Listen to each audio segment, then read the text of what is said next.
Pessoal, tudo bom?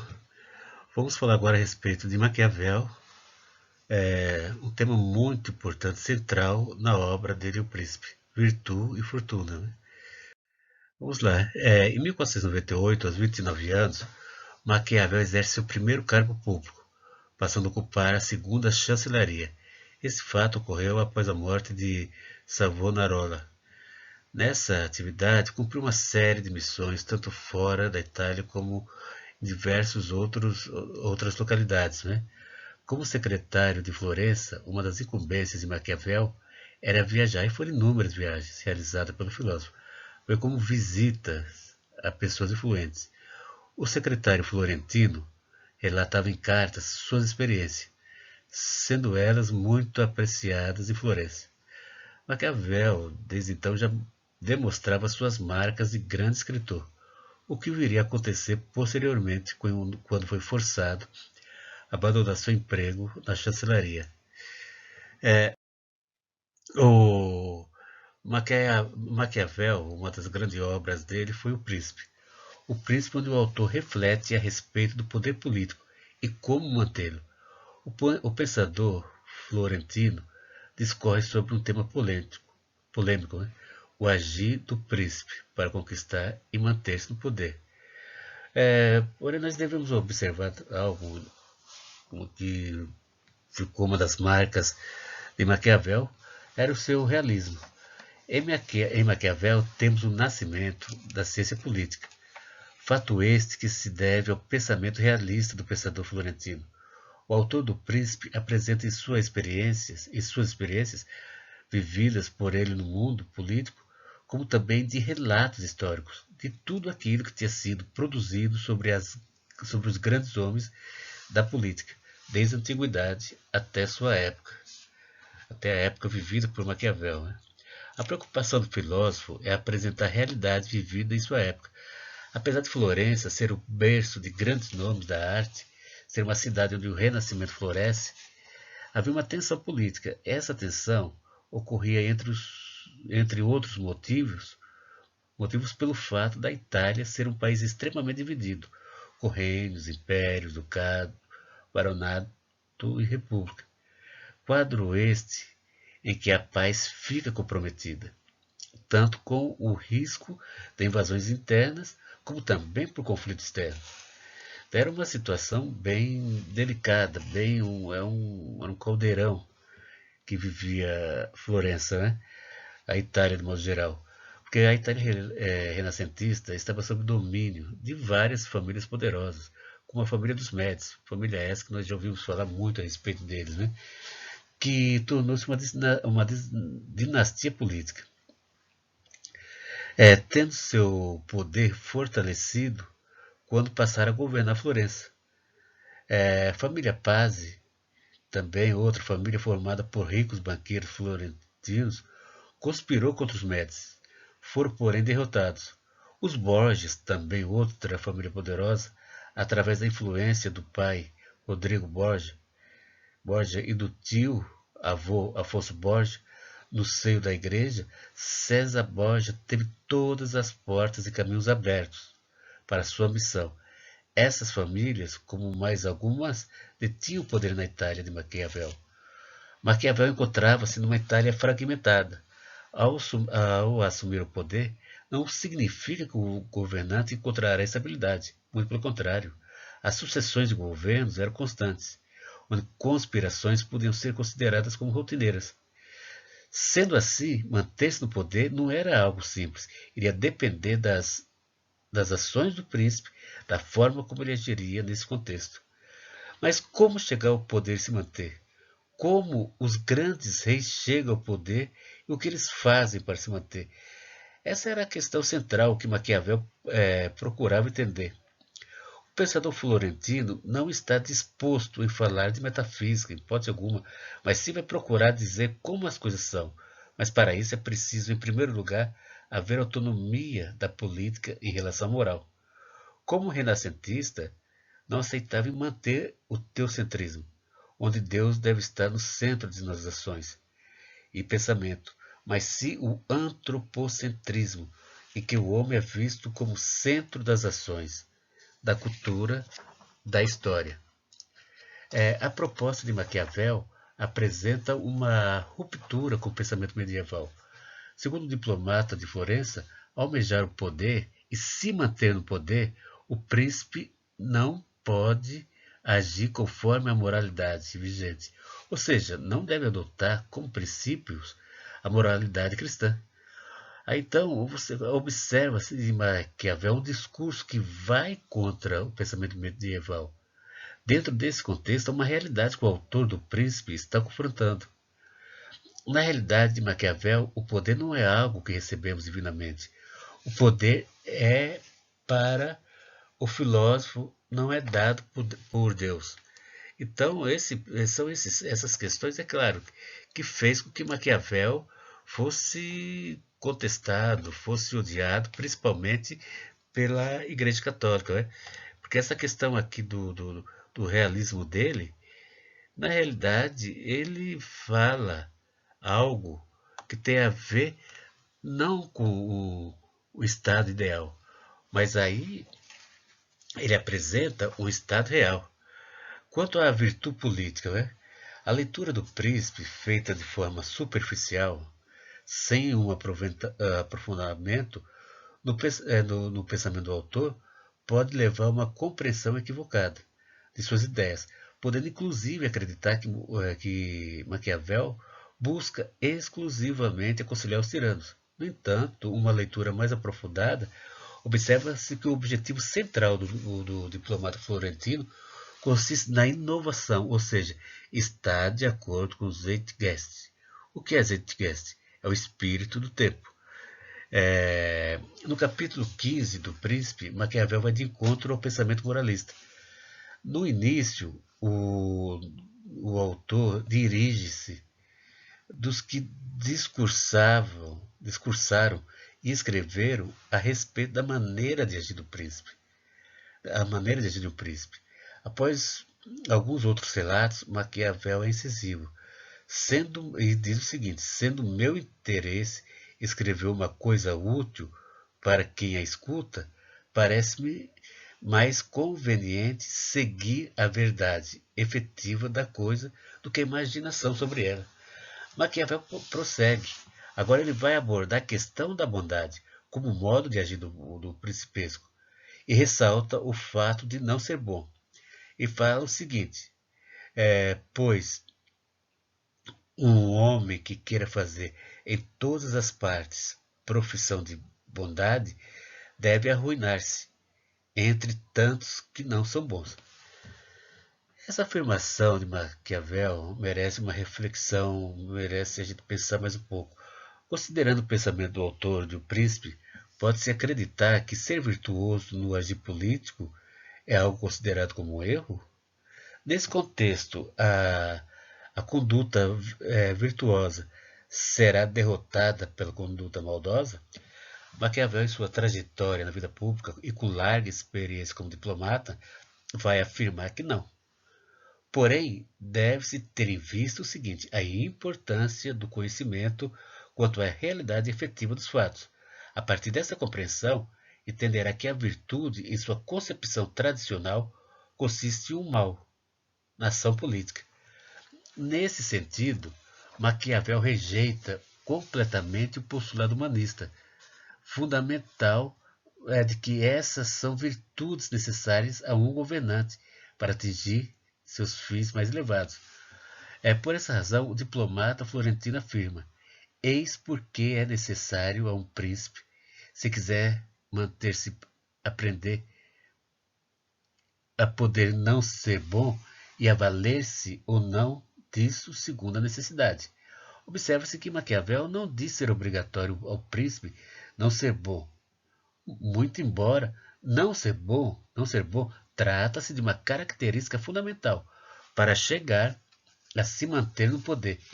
Esta sim é a virtude real.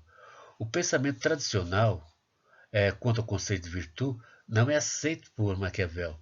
Fato este que nos leva a refletir, segundo as afirmações do nosso autor, os fins a serem objetivados pelo príncipe devem ser prioridade. No entanto, a sua concepção está voltada para os meus. Preste atenção nisso, pessoal, que é o seguinte. É por este pensamento, Maquiavel recebe a fama de ser o autor da seguinte frase: os fins justificam os meios. Na realidade, esta atribuição não condiz com a verdade, pelo menos da forma como a conhecemos atualmente. No entanto, ela representa a virtude do príncipe Maquiavel. Continuando, agora aqui em relação à fortuna, a personalização do acaso, né? Aristóteles concordava quanto à ideia de que a fortuna tratava-se de um ente superior, ou seja, uma deusa responsável pelas ocorrências do destino. Essa concepção de fortuna era vista de modo diferente pelos romanos. Se o estagirita entendia a fortuna como apenas o elemento responsável pelos acontecimentos, os romanos vão além desse pensamento aristotélico. Acreditam piamente que a divindade tem o poder de determinar os problemas que fazem parte do cotidiano de homens e mulheres. A antiguidade grega fez do acaso uma divindade feminina, Tiké. O culto à deusa Fortuna surgiu na Grécia no século IV a.C.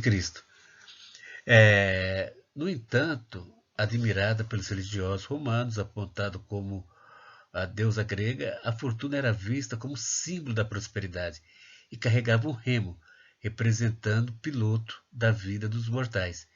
Em determinados momentos, sentada, em outros, em pé.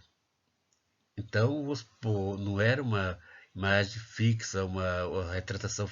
A retratação que faziam dela não era fixa, não obedecia um certo padrão, como comenta, uma hora estava sentado, outra hora estava em pé, mas na maioria das vezes cega. Nesse sentido surge a ambiguidade da deusa Fortuna, ou seja, representa tanto a sorte quanto o azar, a boa ou a má fortuna, sendo a boa fortuna que se clama e na qualidade e na qual se pensa, passou a ser sinônimo de boa fortuna, no plural, cujo significado está ligado aos dons da fortuna, dons esses voltados especialmente para a riqueza. Então, como vocês viram, a Fortuna era vista como uma deusa, né? Mas uma deusa perigosa, né? Nesse contexto que ela é apresentada como uma armadilha. A fortuna como armadilha para o príncipe, né? A fortuna, nesse contexto, é que ela consiste em uma armadilha pelo seguinte: para o príncipe, é por ser uma ameaça à ação política.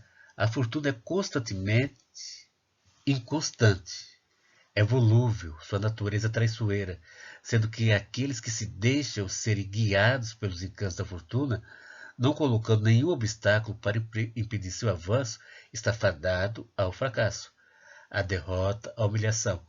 Sendo assim, observa-se que aquele que menos se apoiou na sorte reteve o poder mais seguramente.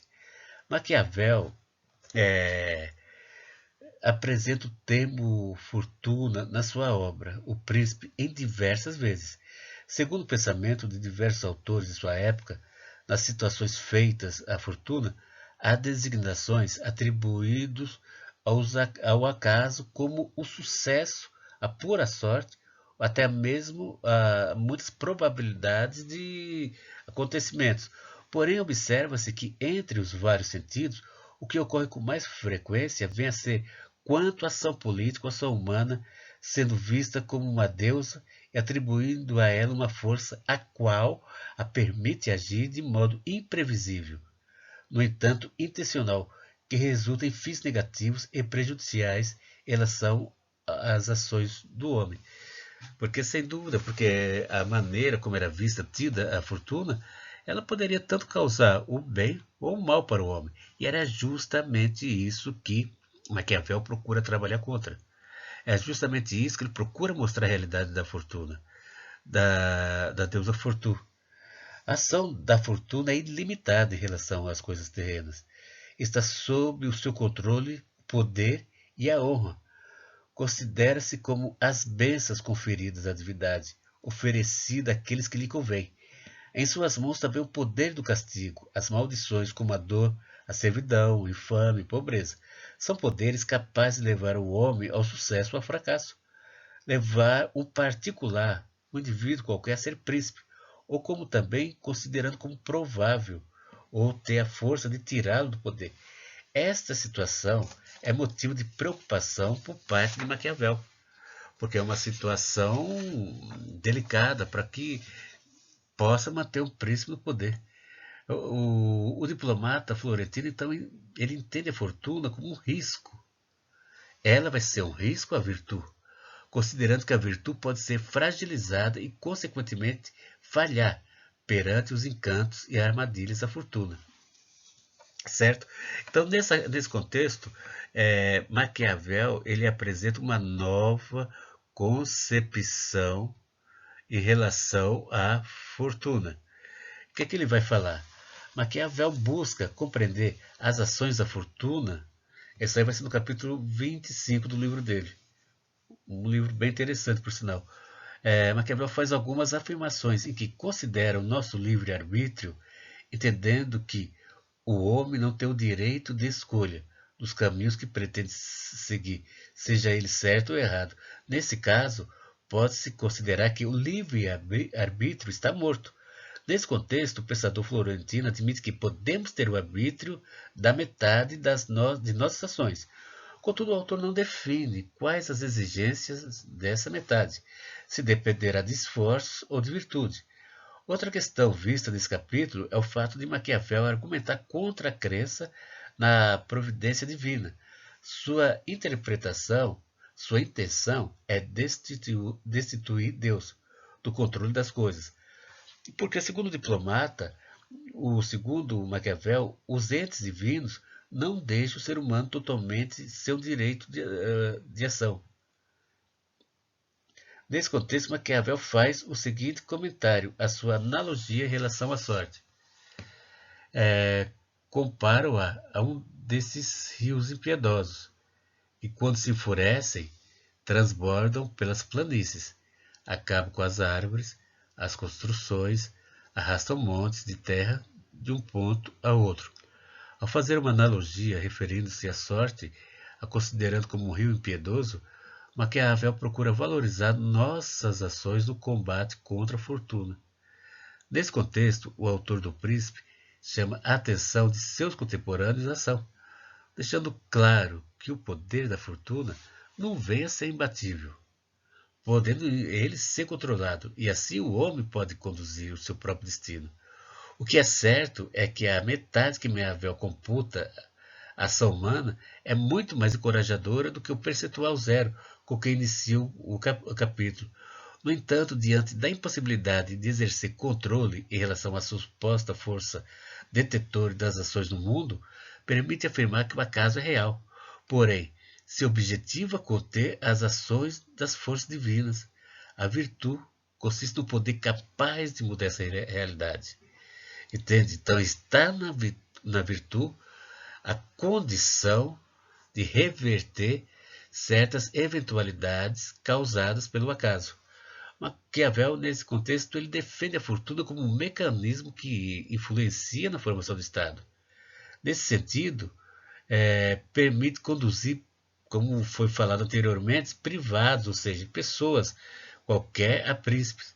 No entanto, segundo o nosso autor, esse direito permitido ao acaso deveria ser minimizado. Ele não deveria ter tanta força, tanto poder, como é dado a ele, como é conferido a ele. Na realidade, ele deveria ser reduzido, segundo o Maquiavel, seu poder de ação.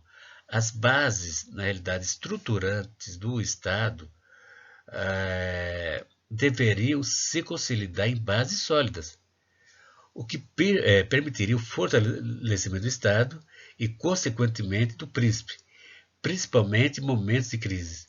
No entanto, é necessário o príncipe ser menos dependente da fortuna, mas para isso deve estar sempre trilhando os caminhos da virtude. O homem inaugurado por Maquiavel tem sua concepção política diferente do pensamento cristão medieval. Suas ações não ocorrem a partir do acaso ou da sorte. O novo homem maquiaveliano é aquele que vai conduzir suas ações, ou seja, senhor de suas decisões. São características que o tornam capacitado para enfrentar possíveis turbulências e assim dominar as possíveis ações da fortuna. Então, pessoal, boa noite. Até mais.